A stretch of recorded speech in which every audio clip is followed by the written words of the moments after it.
Okay, y'all, so I had this patient, we're going to call him Jay, and he was dealing with liver failure, and he was only in his 20s.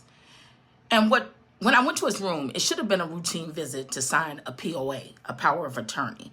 But guess what, y'all? It turned into a whole life lesson for me. Now, here's the thing. When you walk into a room with someone like Jay, you realize real quick that this routine stuff is about to be anything but routine. But because behind that POA form was a story about how our healthcare system is failing young black men like him. And y'all, I wasn't ready for that. I came in with my chaplain hat on thinking I'd check this box, get this paper signed. But instead, I walked out with a whole new perspective on justice. Or should I say the lack thereof of justice in healthcare.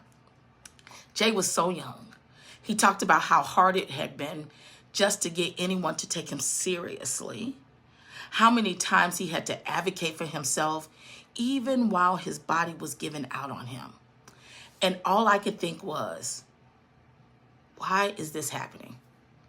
Why does someone in their 20s have to fight this hard to be seen, to be treated with dignity, and even have a chance at care? Now, you know what, y'all? I'm always trying to find humor in everything because let's be real. Sometimes you have to laugh to keep from crying. So normally I try to crack a joke to lighten the mood, but this was different. This hit different. I couldn't. Sitting there with him, I couldn't shake the thought that his story wasn't unique. It's the story of so many others who have been overlooked, dismissed, and let down by the very system that's supposed to help them. And here I was, y'all, just trying to get a signature on a form. Meanwhile, God was over there like, nah, I got a bigger lesson for you today. So when it came time for me to write my verbatim, so if you're new to chaplaincy and doing CPE, verbatims will be your friend. I felt so heavy. It made me ask myself, what does justice look like in this chaplaincy work?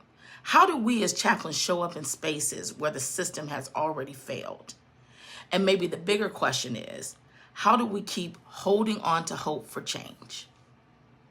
So yeah, Jay taught me a lot about that day, about justice, about perseverance, and about showing up, even when it feels like you're up against a mountain.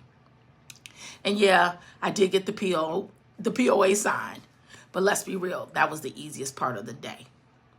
So if you're thinking about becoming a chaplain, or if you're already one, just know that these moments matter and they'll stretch you, they'll challenge you, and sometimes they'll break your heart. But they'll also remind you why you're here and the work that you're doing is worth it. So, all right, y'all, take care and keep showing up. I'll catch you next time.